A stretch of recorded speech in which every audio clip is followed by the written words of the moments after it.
మాట చెప్పదలుచుకున్నా అధ్యక్ష. నువ్వు ఆనాడు వైఎస్ జగన్మోహన్ రెడ్డి గారిని నీ ఇంటికి పిలిచి పంచపక్ష ప్రమాణాలు పెట్టి Rayalaseema lift irrigation per day 3 TMCకి టెండర్లు ఇచ్చి కాంట్రాక్టులు ఇచ్చి కమిషన్లు కొట్టి భుజం తట్టి వెన్ను తట్టి నువ్వు ప్రోత్సహిస్తే నేను చంద్రబాబు నాయుడు గారి మీద కేంద్ర ప్రభుత్వం మీద ఒత్తిడి తెచ్చి రాయలసీమ లిఫ్ట్ ఇరిగేషన్ ఆపిచ్చిన అధ్యక్ష. నా చరిత్ర ఇది, నీ నీతి గది. ఇవాళ నేను సూటిగా చెప్పదలుచుకునే వేదిక మీద నుంచి 2 రాష్ట్రాల మధ్యలో మంచి వాతావరణం ఉండాలని ఇప్పటి వరకు నేను సాధించిన విజయాన్ని కూడా నేను చెప్పుకోలేదు అధ్యక్ష. సూటిగా చంద్రబాబు నాయుడు గారికి విజ్ఞప్తి చేసిన నేను, రాయలసీమ లిఫ్ట్ ఇరిగేషన్ మీరు ఆపితే మేము ఏదైనా విషయాల మీద చర్చకు వస్తాము, లేకపోతే మీతో చర్చించడానికి అవకాశం లేదు. మొట్టమొదట 3 TMCలు పర్ డే అక్రమంగా నిర్మిస్తున్న రాయలసీమ లిఫ్ట్ ఇరిగేషన్ పనులను మీరు ఆపండి అని మేము వారిని క్లోజ్డ్ రూమ్లో అడిగితే మా మీద గౌరవంతో రాయలసీమ లిఫ్ట్ ఇరిగేషన్ ఆపేసింది అధ్యక్ష. మీరు ఈరోజు నిజ నిర్ధారణ కమిటీని సభ నుంచి పంపించండి. కూనంనేని సాంబశివరావు గారిని, అక్బరుద్దీన్ ఓవైసీ గారిని, బీజేపీ మహేశ్వర్ రెడ్డిని ఎవరిని కమిటీ వేస్తారో, ఇంక్లూడింగ్ బీఆర్ఎస్ మాజీ సాగునీటి పారుదల శాఖ మంత్రులు 2 ఉన్నారు, చంద్రశేఖరరావు, హరీష్ రావు.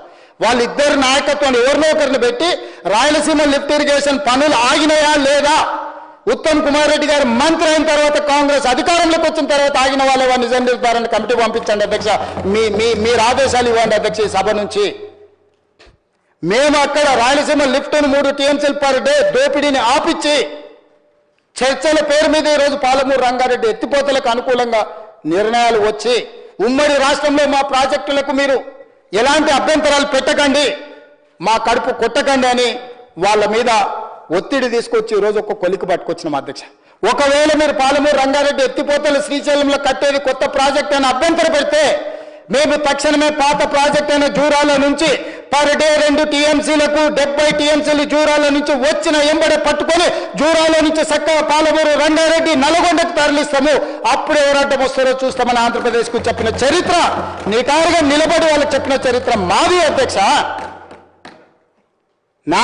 ఆయన నాయకత్వంలో పనిచేసిన నేను ఆ నాయకత్వాన్ని కాదు, ఆ పార్టీనే కాదని వదులుకొని తెలంగాణ ప్రజల కోసం కాంగ్రెస్ పార్టీలో చేరి తెలంగాణ ప్రజల్ని మెప్పించి ఒప్పించి తెలంగాణ రాష్ట్రానికి ముఖ్యమంత్రి అయిన నేను తెలంగాణ 4 కోట్ల ప్రజలకు ద్రోహం చేస్తున్నా అధ్యక్ష.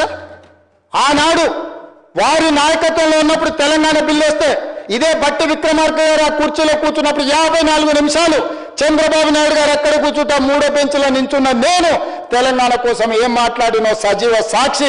ఈ చట్టసభలలో రికార్డులను ఒకసారి తిరిగేయండి. ఈరోజు మీ పార్ట్నర్ ఓటర్ నోటు కేసులో నీతో పాటు దొంగ, మీ పార్ట్నర్ స్వయంగా అసెంబ్లీలో ప్రకటించారు, నేను రాయలసీమలో పుట్టాను, రాయలసీమ అంటే నాకు ఇష్టమని ఇంకొకటి చెప్తాడు. పవన్ కళ్యాణ్ డిప్యూటీ సీఎం, మరి ఎక్కడికి వెళ్ళావు పవన్ కళ్యాణ్? ఈరోజు రాయలసీమకు అన్యాయం జరుగుతుంటే,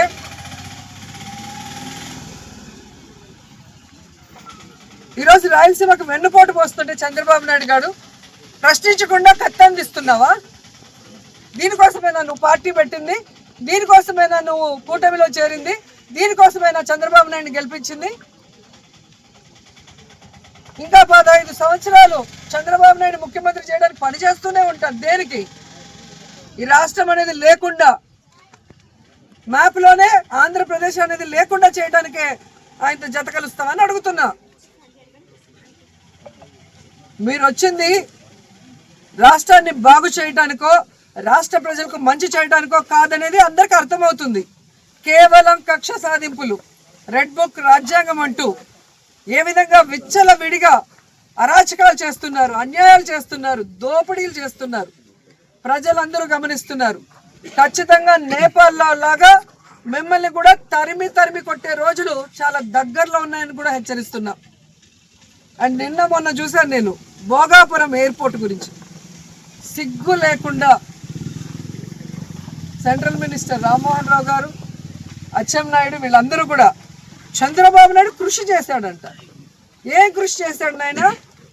ఎన్నికలు ఉన్నాయంటే నెల ముందర రాయేయటమా?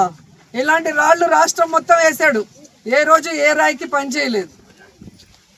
జగన్మోహన్ రెడ్డి అక్కడికి వెళ్ళి ల్యాండ్ అక్విజిషన్ చేయటం కానీ, అక్కడున్న రైతులకి కాంపన్సేషన్ ఇచ్చి పునరావాసం కల్పించడం దగ్గర నుంచి దానికి అమౌంట్ని కేటాయించి దాన్ని శరవేగంగా పనులు చేయించడం అనేది అందరూ గమనిస్తున్న విషయం. అండ్ సాక్షాత్తు జిఎంఆర్ హెడ్ మల్లికార్జున గారే చెప్పారు కదా, ఆ రోజుల్లో వైఎస్ఆర్ గారి చేతుల మీదుగా శంషాబాద్